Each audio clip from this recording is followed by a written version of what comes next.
The night before I was supposed to try on my wedding dress, I found a small white gift bag on our doorstep.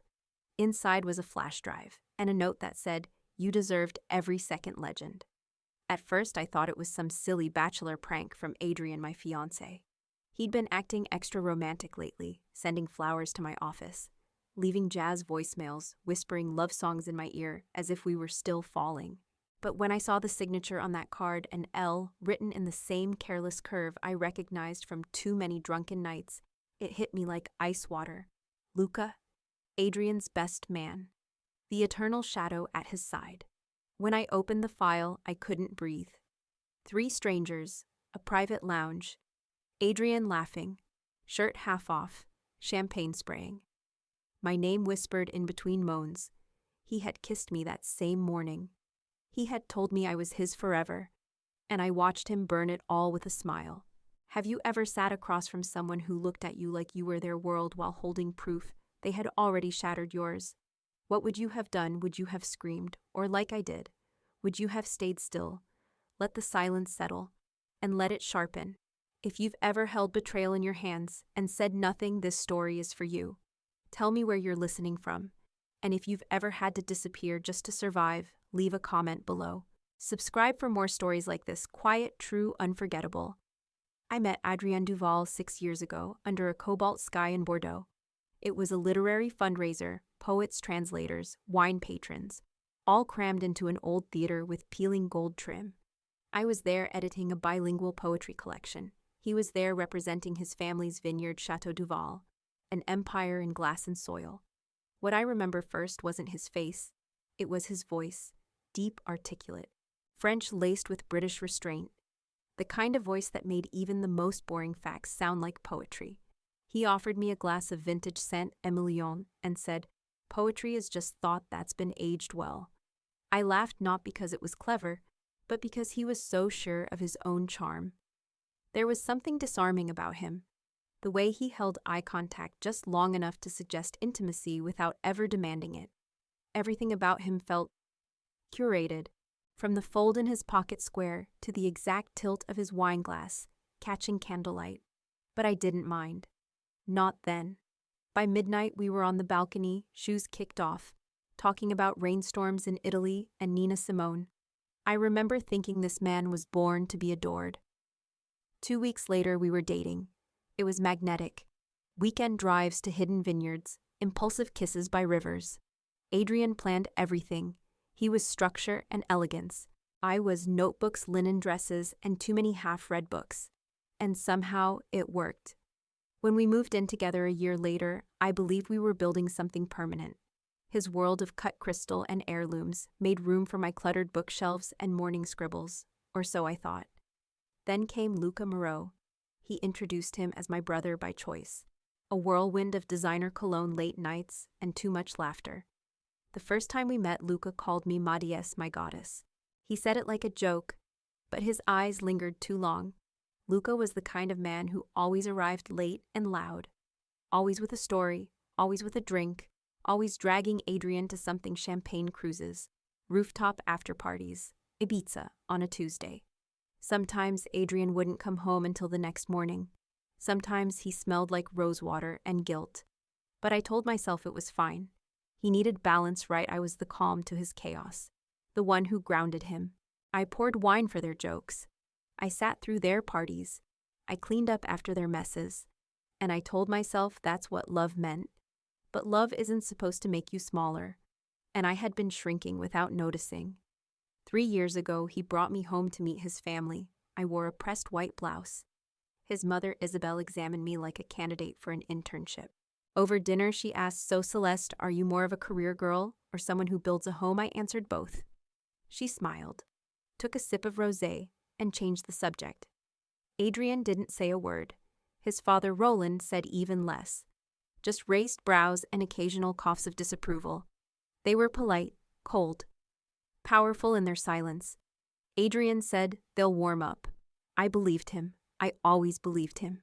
When my father died 2 winters ago, Adrien held me at the funeral and said, "No matter what happens, I stay."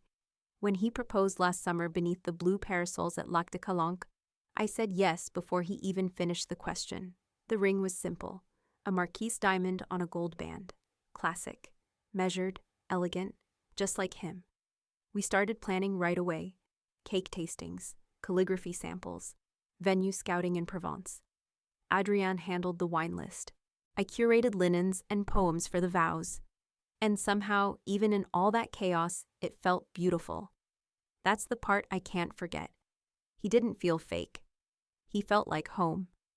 Even 2 nights before his bachelor party, he made me breakfast in bed, kissed my forehead, said, "I still can't believe you chose me, neither can I," because I gave him all the things I never asked for in return. I gave him silence when I should have spoken. I gave him trust when I should have listened to instinct. And now I was holding a flash drive with the truth.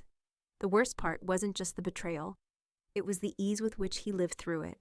The morning after the party, he came home humming, told me he missed the sound of my voice, kissed me like a man who hadn't just torn his life in two. He wasn't the man I used to fall for. He was the man I'd built my life around. And now he was a stranger with my future in his hands. But not for long, because I was done being quiet. I was done performing. And I was done pretending this story still had a happy ending. What would you do if you realized your forever was a lie? Would you stay and try to mend it, or would you watch it collapse and walk away without looking back? This time I chose the latter, and it changed everything. The morning after I watched the video, Adrien came home. He had taken an overnight train from Nice, or so he claimed in the voice message he left around midnight. His voice low, cheerful, laced with false affection. Said the bachelor party was eventful, but tame. Said he missed the sound of my breath in the morning. When he stepped through the door, duffel bag slung over one shoulder, he smelled like bergamot soap and mint toothpaste. Clean. Too clean. Like he'd scrubbed the night off him until only polish remained. "Bonjour, mon cœur," he smiled. As if nothing had happened. I stood in the kitchen holding a cup of tea I couldn't taste, nodded once. Not a word. Adrien didn't notice the way my fingers tightened around the mug handle. He went on describing Luca's tequila philosophy, how someone lost their shoes, how his phone mysteriously died after midnight. He kissed my cheek in between half-laughs, fingers brushing my arm like he was claiming his place back. I let him talk, and I studied his face while he lied. I'd never had to do that before. That day I didn't cry, I didn't yell, I didn't even breathe properly, but I watched. He dropped his bag near the hallway. When he went to shower, I unzipped it. Everything inside was arranged too neatly, folded clothes, a cologne bottle he never used around me. And then I found a receipt tucked into a side pocket. Hotel Mibo room 308. 3 guests. Champagne service at 1:17 a.m. He'd scrawled client meeting across it in rushed pen. I took a photo, saved it in a private folder on my phone. That night, Adrien cooked dinner like he was courting me all over again. Rosado with grilled sea bass, lemon zest, olive oil. He lit candles, poured wine like a lover who remembered everything we once shared. "You've been quiet," he said, eyes searching. Tired, I gave him a soft smile. "Just a long week," he nodded, brushing it off. Then launched into another update. His mother, Isabelle, wanted to trim the guest list again. Apparently, she had concerns about the Montclairs. New money, no discretion, she had said apparently. All I could think was, you want discretion. I am it. After dinner, I excused myself, locked the bedroom door, told him I needed to edit a manuscript. What I actually did was open our shared cloud folders. Adrien had always been organized overly, so he backed up everything. Phone photos, texts, itinerary notes. In the recently deleted folder, I found what I expected. Photos, blurry but damning. Adrien's shirt unbuttoned, seated between 2 women in glittered dresses, one perched on his knee. Luca standing in the background with a bottle in hand, grinning. Then came the texts, from a contact saved as simply T. I knew who that was. Luca, T bro, she was into it. Wildest night ever. Adrien, haha. Just guilt maybe, but Celeste will never know. Promise. I stared at the word guilt. Then I stared at Celeste, my name, typed out so casually, so easily dismissed. And he was right. Until that moment I hadn't known. I downloaded everything, twice, stored it on my external drive, then sent it all to an old email under my maiden name, an account Adrien had no access to. I also began making a list, vendors, cancellation policies, which deposits we could salvage, which ones we'd lose, dress delivery dates, the cost of silence, the emotional overhead. I treated it like a project because in some twisted way that made it manageable. Adrien came into the room close to midnight. I pretended to sleep. He kissed my shoulder, whispered, "I love you." I didn't move. Not long after that, I began noticing more things I'd once ignored. The time he left his phone face down at dinner and never checked it when it buzzed. The team-building weekend where he returned late Sunday smelling like salt and bourbon. The evasive answers, the deflective charm, the way he always made me feel like the paranoid one when I asked if Luca ever took things too far. He smiled, kissed my forehead. Always had a joke to soften the edge. I called it charisma, but it was control. And I had been shrinking around it. I told no one, not Camille, my oldest friend, not even my sister Elise, because once I said it out loud, it would become real. And I wasn't ready for real, not yet. I needed time to observe, to confirm, to prepare, because something inside me had shifted. I wasn't planning to forgive him, and I wasn't planning to explode. I was planning to disappear, quietly, precisely, permanently. He had reserved a future I no longer subscribed to, and now I was sketching the exit. The next morning he had a call with the photographer. Through the thin office doors, I heard him laugh with the woman on the other end. "Yes, she's elegant, but she'll surprise you," he said. "Celeste has that timeless confidence." He meant it. He really did. And that terrified me more than the betrayal. He still thought he was the man I loved, and I still looked like the woman who did. I sat on the couch flipping through a journal, blank pages one after the other, listening to how they curled, slapped back like applause for a scene I no longer believed in. Later that night, he kissed my head and whispered, "1 week left, mon ange." I nodded. Inside, I was already gone. The next morning, I stood at the mirror brushing my hair while Adrien packed for a wine distribution meeting, or so he said. He leaned into the doorway, smiling. "I'll be back by evening. Want to grab dinner after?" I nodded. "Sure." The words slid out easily. Too easily. That was the moment I realized he still believed in us. Still believed he could mold the truth, bend the timeline, smooth out the cracks with charm and rituals. But I was already on the other side of that belief. Later that day, I walked into Delphine's studio, our dressmaker. She had spent 4 months stitching ivory satin and lace into what she called a modern cathedral. The final fitting was scheduled for 2 days from now at Villa Lumière, our wedding venue. I took a breath. "Delphine," I said gently. "Could we pause the delivery?" Her brow creased. "Of course. May I ask, is everything all right?" I smiled, but it didn't reach my eyes. "Everything is exactly what it needs to be." She nodded slowly, understood. From there I walked straight to the train station. The screens buzzed quietly with departure times. My fingers trembled just slightly as I purchased a one-way ticket to Arles. The 6:12 a.m. departure, no return. I chose the quiet car. Back at the apartment, Adrien was on the phone with Isabelle, his mother. His tone was clipped, annoyed. "I know, maman, but the Montclairs are already on the list. Yes, even if they're new money." He caught sight of me and quickly covered the mouthpiece. "We're okay with dropping the Malavilles, right?" I gave him a soft smile. "Do what makes you happy," he beamed. Returned to the call. I walked past him, headed for the bedroom, and closed the door behind me. That night we had dinner with Luca. I didn't want to go, but I needed to see him. I needed to look him in the eye. The man who filmed that video, who handed me back my life like it was a joke. Luca greeted me with 2 air kisses and a comment about my lipstick. Fierce, très chic. He wore a velvet blazer too tight for his framed cufflinks, flashing like they had something scandalous to say. Throughout dinner, he played his role flawlessly. Loud, charismatic, animated. He launched into stories from the bachelor party, but only the sanitized versions. "No, seriously, Adrien," he said. Laughing, "I think the champagne crawl nearly broke you." Adrien chuckled. "Barely survived." "Barely," Luca echoed, then turned to me with that grin. I met his gaze, held it, and smiled. Not with warmth, not with amusement.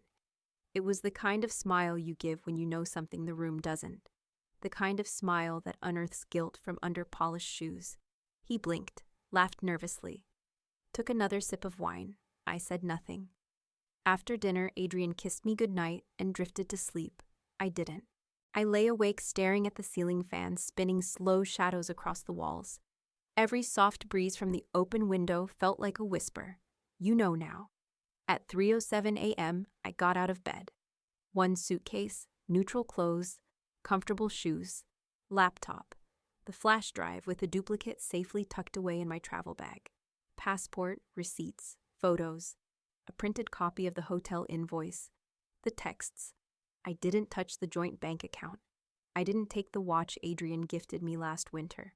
I didn't take the vintage silk scarf his mother handed me in cautious approval. I only took what was mine. Before I zipped the bag shut, I reached into my drawer and pulled out the note Adrien wrote on the day he proposed, "Let's build forever." I folded it carefully, then dropped it in the trash. At 4:30 a.m., I stood by the balcony one last time. The shutters of Marseille still closed. The streets still sleeping. Adrien murmured something in bed and turned over his hand, reaching for the empty space beside him. I whispered, "Goodbye." But not the kind of goodbye that hopes for peace or wishes well. Just a quiet acknowledgement, this ends here. Downstairs, the taxi waited at the curb like a silent witness. The driver didn't ask questions. I appreciated that. As we drove away, I didn't look back at the apartment. I didn't need to. I had lived every inch of it. Every hallway echo, every burnt lasagna tray, every night I waited alone while Adrien lived double lives. Inside that place were 6 years of toothbrushes, placed side by side like they belonged to something permanent. But nothing about it had been permanent. On the kitchen table I had left the wedding folder, on top of it the flash drive, and beside it one sentence written on the back of our final seating chart, "Play the video. Then ask yourself who you really are." No anger, no drama, just the truth, wrapped in silence. The train station buzzed with morning stillness when I arrived. I stood on the platform watching the steel snake emerge from the fog. My phone buzzed once. Adrien. I silenced it. Then boarded without a word. The train cut through Provence like a blade through velvet. I watched vineyards blur into open sky. My chest tightened. Then released. I didn't cry. I didn't smile either. But for the first time in weeks, I felt still. At 8:10 a.m., I checked into Villa Lumiere. The woman at the front desk greeted me by name, Mademoiselle Armand. "Your suite is ready. No disturbances unless urgent." Yes, I nodded. Yes, thank you. No one asked about a wedding. No one asked about a fiancé. I was just a solo guest, a woman with no surname, no explanation. The room overlooked the sea. Pale cream curtains, a desk facing the water, a terrace wide enough to hold every piece of grief I hadn't unpacked yet. I placed the flash drive in the top drawer, and its twin in the lining of my carry-on. Then I brewed tea, sat on the edge of the bed, and waited for the silence to settle. It wasn't loud. It wasn't terrifying. It was mine. By noon, I had 14 missed calls. 10 from Adrien, 3 from Luca, 1 from Isabel. Then came the voicemail. "Serena," she said, using my name like she owned it. "We're all quite worried. Adrien says you've disappeared. I'm sure this is all a misunderstanding. Please let us know you're safe." That word again, misunderstanding. As if betrayal were just a translation error. I placed the phone face down and opened my laptop. This wasn't rage. This wasn't revenge. This was exposure. I logged into an old Gmail account I hadn't touched in 5 years. It still bore my maiden name. No one in Adrien's world would recognize it. From there, I began to build the chain. Email 1 to Isabel and Roland Duval. No subject, just a Dropbox link. Attach the flash drive contents. Message: "He is not the man you raised." Email 2 to Maison Clarval, the exclusive wedding magazine that had planned to feature us in their July Modern Legacy series. Adrien had submitted our story, arranged the photo shoot. Message: "You may wish to cancel your July feature. The groom has an unusual definition of loyalty." See attached. Email 3 to Soirée Ventore, the luxury wine consortium Adrien had just partnered with. Their founder, Emmanuel League, was notorious for protecting brand integrity like a religion. Message: "You may want to reconsider your association. Enclosed material not suitable for public relations." Email 4 to Camille. My best friend, the only one who could hold the truth without setting it on fire. Message, don't ask questions. Don't say anything. Just know that I'm safe and that it's over. She replied within minutes. Whatever he did, I hope it haunts him. I didn't reply. Instead, I logged out of everything and waited. The first reply came at 2:13 p.m. Isabel, who are you? Is this real? Then an hour later, Serena, please call me. We need to talk. I'm so sorry. She had seen it. By 4:20 p.m., Adrien was calling again. Then again. I didn't answer, but a message came through from a number I didn't recognize. Likely his assistant. Hi, Serena. Adrien is extremely distressed. He's at the vineyard. Please let him explain. Explain what that his betrayal came in high definition. That his best man narrated it like a twisted documentary.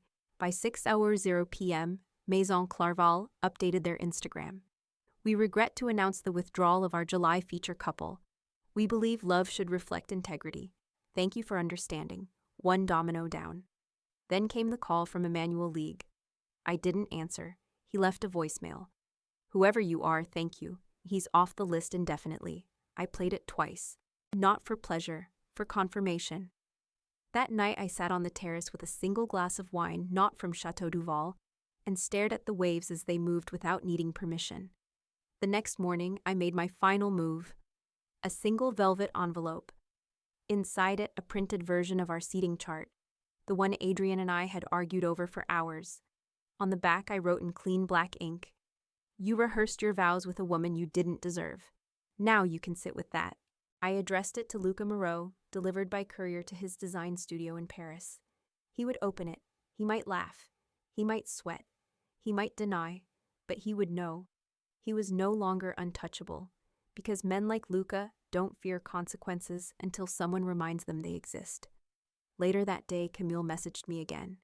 Adrien is spiraling. His parents are livid. Luca deleted everything. Then another message. Also. Chloe from Maison Clarval just DM'd me. She says thank you. She was on set with them next week. Guess not anymore. I read her words while stirring honey into my tea. It tasted like finality. That afternoon I went online and rented a quiet flat in Arles, overlooking the Rhone. Enough space for one woman, her books, and her silence. Not to hide. To begin again. Because when the world you lived in burns down, sometimes the cleanest thing you can do is walk away while it's still ash. By Thursday morning, the world Adrien built on heritage and charm had begun to collapse. Camille forwarded me a message from a former colleague of his at Soirée Venturée, someone I'd met once at a tasting who complimented my reading glasses and never asked a second question. Serena, I don't know what's happening, but Adrien's been pulled from the Saucier campaign. Emmanuel's furious. Something about ethical concerns. Just thought you should know people are talking. People were always going to talk. I had just made sure they had something honest to say. By mid-afternoon, Luca Moreau's name started trending quietly on an HPR gossip forum. Not headlines, not scandal, just whispers. A string of cautious comments. Heard he encouraged some questionable behavior during a client's event. Got dropped from a few collaborations. Some luxury house in Milan pulled out last minute. Apparently a video surfaced, but no one's confirming anything. It wasn't much, but for men like Luca who survived on image, even cracks whispered in private rooms were enough to sink the illusion. Maison Clarval deleted every trace of the wedding feature. The teaser post vanished. The blog preview removed.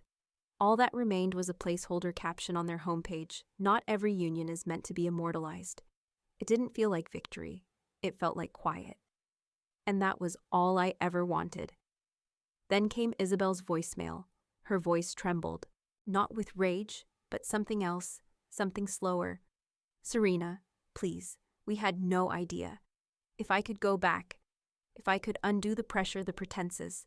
My son is not well, and I can't fix it. I'm so sorry. That was the first time I heard her say something real. They had built Adrien like a cathedral, arched perfection, groomed expectation, polished lies.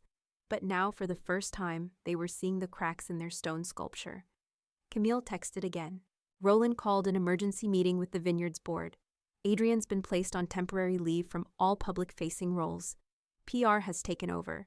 Shareholders want accountability, And Luca one last Instagram photo, a blurry skyline, captioned, "Some things you can't explain." Then deactivation, gone. Later that evening, Camille sent another text, "Saw Luca tonight, alone, drunk, muttering to himself at Jardin Noir. People noticed. I didn't stay." I read her words while stirring cream into my coffee. I didn't smile. I didn't toast the sky. I didn't feel like a conqueror. I felt still. That same night, Adrien sent one final attempt. A long email, not pleading, not furious, just exhausted. He used words like shame, ruin forgiveness, and twice love. He ended with, "If there's anything I can say, anything I can do to undo the damage, I will. Please just speak to me." But there was nothing left to say. You cannot unburn a house simply because you miss the warmth. Later that night, I opened a new document, titled "The Quiet Exit." First sentence, he didn't cheat because he stopped loving me. He cheated because he never learned what love required. I let the words sit on the screen, unmoving, honest. Evening light spilled across linen curtains. The sea hummed in the distance. And for the first time, my silence didn't ache. It clarified. Because Adrien and Luca had always been protected by wealth, by reputation, by the soft hush of women who forgave them too easily. But I didn't forgive. And I didn't fight. I simply left. And in doing so, I took something they never expected me to hold. The ending, no confrontation, no smashed glasses, no final scream in the rain, just my absence folding into their curated lives like a glitch they couldn't edit. Sometimes the most disarming thing you can do is not demand closure. Sometimes you write it. 3 months later, I lived in a sunlit flat above a bakery in Arles. Each morning, I woke to the scent of butter and stone. The shutters creaked as the baker downstairs watered lavender pots. A boy ran by on a scooter, laughing in a dialect older than the pavement beneath his wheels. No one here knew my last name. I told the post office I was just Celeste.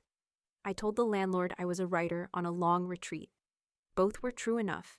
In the evenings, I walked the banks of the Rhone past mossy bridges and cathedral shadows. I carried a leather notebook. At first, I only wrote fragments, a sentence, a color, a feeling that used to hurt. Then I wrote more, essays, dialogues, letters I'd never send. The first full piece I completed was titled The Fiancé Season. It wasn't a memoir, it was a map for every woman who had loved someone fully, only to watch him dismantle that love with ease. A map of how silence can sharpen into precision. A map for how to walk away from the theater, remove the costume, and exit barefoot before the curtain falls. A small independent press in Avignon published it 6 weeks later. They asked if I wanted a headshot. I declined. Let the words speak. Let the silence remain. I mailed a copy to Camille. She texted back I read every page, and never once doubted who wrote it. I didn't ask how Adrien was doing, but people told me anyway. Camille said he'd moved back to the Duval estate in Surrey, that the PR firm had taken over, that shareholders were still waiting for answers no one could script. Someone said Luca was in Portugal. Someone else whispered he'd been seen in Marrakesh, tired, thinner, looking over his shoulder. I didn't look him up. I didn't need to. Some names fade, not with time, but with clarity. And clarity is what I chose. Some nights, I still heard Adrien's voice, not in grief, but in echo. The way he said my name in half-sleep. The way he hummed Nina Simone while decanting wine. The way he whispered promises like prayers, but they were just echoes. I had stopped asking why. Because some betrayals aren't meant to be dissected. They're meant to be outlived. Now I wake up alone and reach for nothing but sunlight. I make my coffee in silence and taste every drop. I read slowly, right when I feel like it, and love nothing more than the moment before the page turns. Because closure isn't confrontation. Closure is peace. And peace isn't found in someone else's apology. It's what you write yourself in a language only you understand. Mine began with leaving, and ended with not looking back. If someone can betray you with a smile, you owe them nothing, not even goodbye. I used to think walking away was weakness, that silence meant surrender, that not confronting them face to face meant they won. But I know now silence is resistance, the kind they can't interrupt. When you leave without a tantrum, without needing them to understand, Without slamming a single door, you leave with power and dignity intact. I never wanted Adrien to suffer. I wanted him to notice the absence, to set the dinner table for two, and realize why the other chair is empty, to see our names crossed out from wedding guest lists, and remember he was the one who burned it. This wasn't about revenge. It was about return to self, to sanity, to the truth. Because sometimes what saves you isn't punishment. It's permission. Permission to say, I do not accept this version of love. I do not shrink to survive it. I do not need to bleed quietly to be chosen. That's not rage. That's clarity. And clarity changes everything. I never saw Adrien again. Not in cafes, not on screens, not even in the folds of my dreams. But absence has a texture soft and dense at once. It doesn't leave you untouched. It reshapes you, and in Arles I allowed the quiet to do its work. I rebuilt slowly, not just my routines, but my definitions of loyalty, of dignity, of what it means to belong to yourself again. Some mornings I would sit by the river with a notebook and reread old passages I used to underline during those early years with Adrien lines about love that I now understood differently. Love that doesn't ask you to shrink is love worth staying for. Love that doesn't vanish when no one's watching. Love that remains, even when it's hard to. But this wasn't a story about him anymore. This was a story about the woman who walked away quietly, completely, without needing to scream to be heard. The book did well, quietly again. No bestseller banners, no literary galas. Just word of mouth and women emailing from places I'd never been writing to say I thought I was alone. Thank you for not yelling, for showing that silence too can carry power. I left, and I didn't go back. I replied to each one, sometimes with a single sentence you didn't leave empty-handed. You took yourself with you. That truth was enough. I didn't go back to Marseille. I didn't walk past our old building or search for traces of the woman I once was there. I didn't need to. She wasn't buried. She had simply shed a version of herself that wasn't true. And I, Celeste Armand, no longer needed to prove anything to anyone who looked at my silence and mistook it for weakness. One Sunday, I hosted Camille in Arles. She brought pastries from Lyon, and we ate them slowly, laughing about old things, school debates, misread poems, exes who didn't deserve our grief. Before she left, she looked at me and said, "You didn't just disappear, you defined something." I didn't know what to say to that, so I smiled. She understood. As I closed the door behind her, I stood for a moment in the entryway. The afternoon light was spilling across the floor in long gold lines, and the sound of a violin filtered in from someone's window down the block. And I thought to myself, this is what survival without bitterness feels like. Not triumphant, just real. That night I slept with the windows open. The breeze carried no memories, no echoes, no names I needed to erase. Only air, only peace. And when I woke the next morning, I didn't check my phone. I didn't refresh the news. I didn't wonder how Adrien was coping or whether Luca had returned from exile. I brewed tea, sat on the balcony, opened a blank page, and wrote the first line of something new. This isn't the story of what broke me. It's the story of what I refused to let follow me home. Because closure doesn't always come in a conversation or a final fight. Sometimes it comes in the form of a train ticket, a flash drive, and 3 whispered words to yourself. This ends here. And that's more than enough. What do you take with you when you leave quietly? Not revenge. Not explanations. Not even closure as the world defines it. You take your name, your breath, your refusal to be defined by what someone did to you. I didn't leave to make him suffer. I left so I could stop suffering. Because sometimes the bravest thing you can do isn't to scream the truth. It's to live it, in your own time, in your own way, without apology. Adrien never thought silence could be louder than shame. Luca never imagined someone would walk away without warning, without playing their game. But I did.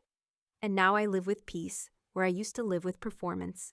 If you're still listening, if you've ever been betrayed so quietly, it almost felt polite. This is your reminder, you don't owe anyone your dignity. You don't owe them a confrontation just because they expect it. And you never ever have to stay where the truth doesn't. You are not dramatic for walking away. You are not cold for protecting your heart. You are not wrong for choosing distance over decay. What did you think of this story? If you were in Celeste's shoes, would you have stayed? Or would you have walked away too without a single word and let silence speak for you? Let me know where you're listening from in the comments. And if you believe Celeste did the right thing, vote number 4. If you think she should have confronted Adrien directly, vote number 10. Don't forget to subscribe to EN Reddit Story for more powerful true stories about truth betrayal and the quiet power of walking away. We release a new episode every day because sometimes the most unforgettable stories are the ones whispered, not shouted.